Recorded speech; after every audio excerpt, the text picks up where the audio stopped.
የኢትዮጵያ ሀገራዊ ምክክር ኮሚሽን 4000 ህብረተሰብ ተወካዮች የሚሳተፉበት ዋናውን ሀገራዊ ምክክር ጉባኤ ከመጪው ሐምሌ 8 ጀምሮ ለ4 ሳምንታት በአዲስ አበባ ያካሂዳል። በጉባኤው የሚቀርቡ 8 ዋና ዋና አጀንዳዎች በኮሚሽኑ ተለይተው ለህዝብ ይፋ የተደረጉ ሲሆን በዚህ ጉባኤ ላይ ሙያዊ ተሳትፎ ከሚያደርጉ ምሁራን ጋር ኮሚሽኑ ምክክር አካሂዷል።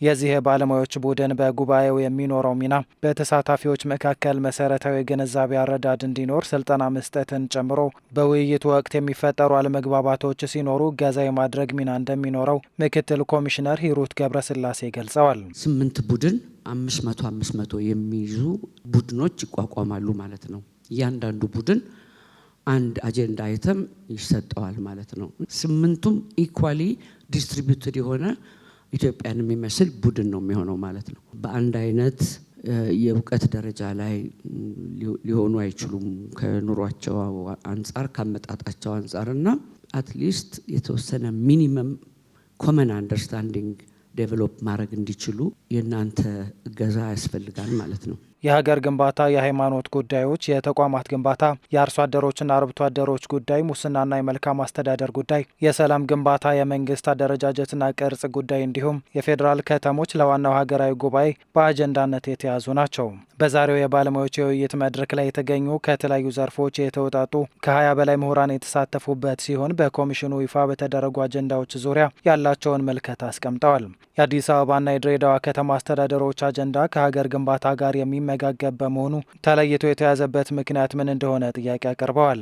የስቴት ፎርም እና ስትራክቸር ነው የአዲስ አበባንና የድሬዳዋን ጉዳይ በውይይቱ ወቅት አድረስ ሊያደርግ የሚችለውና እንዴት ኢንዲፔንደንት ሊሆን ቻለ።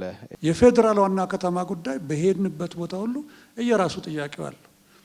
ወንት ካምስቱ ደግሞ አዲስ አበባ ላይ እጅግ በጣም ጎልቶ 119 አሁን 120 ሆነዋል ወረዳዎችን ስናነጋገር ጎልቶ የወጣ ጥያቄ ነው። ተሰም with ድሬዳዋ።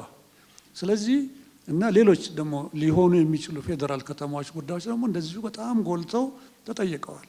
ስለዚህ እነኛ በመሆናቸው ወደ ሀገር ግንባታው ወይም ወደ ስቴት ስትራክቸሩ ወይም ወደ ሌላው ከመሄድ ራሳቸውን ችለው የወጡት በራሳቸው ምክንያት። ሙስናና መልካም አስተዳደርን በተመለከተ አሰራሮችን በማዘመን ብሎም መመሪያዎችን በማጠናከር የሚፈታ ጉዳይ ሆኖ ሳለ በሀገራዊ አጀንዳነት የተያዘበት ምክንያት ጥያቄ አስነስቷል።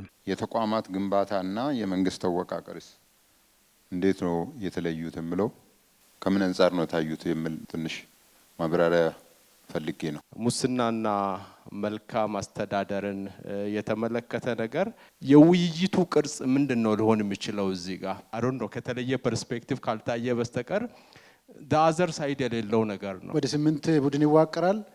የአንዳንድ ቡድን አንዳንድ ቲም ይወያያል አይነት ነገር ከሆነ እኩል ወይት አለው ወይ? ለምሳሌ ሁሉም ቡድን መወያየት ያለበት አጀንዳዎች የሉ ወይ? ለምሳሌ ላይክ የመጀመሪያ አጀንዳ ላይ እና ሁለተኛ ላይ ኮንሰንሰስ ቢልድ ማድረግ ከተቻለ ሌሎቹ ብዙ ያን ያህል ኢሹ አይደሉም አልልም፣ ግን ያን ያህል ፋንዳሜንታል አይደሉም። ለዋናው ሀገራዊ ጉባኤ በአጀንዳነት የሚቀርቡ አጀንዳዎች በ10 መሰረታዊ ቅድመ ሁኔታዎች የተለዩ መሆናቸውን የገለጸው የኢትዮጵያ ሀገራዊ ምክክር ኮሚሽን በብዛት ከህብረተሰቡ የቀረቡ ጥያቄዎችን ለብቻቸው እንዲታዩ መደረጉን አስረድቷል። ከሁላቸውም የመጡ ጥያቄዎች እጅግ በጣም ጎልተው በግድ ብቻቸውን መታየት ያለባቸው ደግሞ ብቻቸውን ተጋልጠው ወጥተዋል። ለምሳሌ ሙስናን ብታየው ስለ ሙስና የማይጠይቅ ኢትዮጵያዊ የለም። ውጭ ያሉ ኢትዮጵያውያን ወገኖቻችንም እዛ ሆነው እዚህ የሚጠይቁልን ሙስናን ነው። ሙስናን ዝም ብላችሁ ካያችሁት አገር ግንባታው ጋር አለ፣ ገቨርንመንት ስትራክቸሩ ጋር አለ፣ ህገ መንግስቶቹ ጋር አለ። ህገ መንግስቱ ሙስና ተቀበሉ የሚል የለም፣ ግን ወንት ካምስ ቱ ኢምፕሊሜንቴሽን የምናውቀው ነው። ስለዚህ አንዳንዶቹ ብቻቸውን ተነጥለው የወጡት በምክንያት ስለሆነ ነው። የጉዳዩ ጭብጥ የህገ መንግስትን ማሻሻል የሚያስከትል ከሆነ ይሄንን ወደ ናሽናል ፕላነሪ እናመጣለን።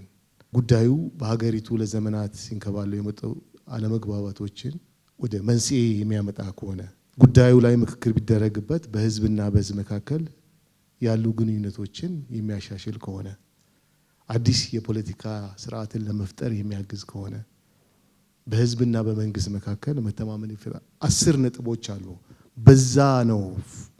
በዛ ውስጥ ስናበጥራቸው ወይት ያላቸውን አጀንዳዎች ለናሽናል ፕላነሪ ሜሪት ያደርጋሉ ብለን እነዚህን 8 አጀንዳዎች የወለድናቸው። ስለዚህ በዛ ውስጥ ያለፉ በሂደት ውስጥ ያለፉ ናቸው።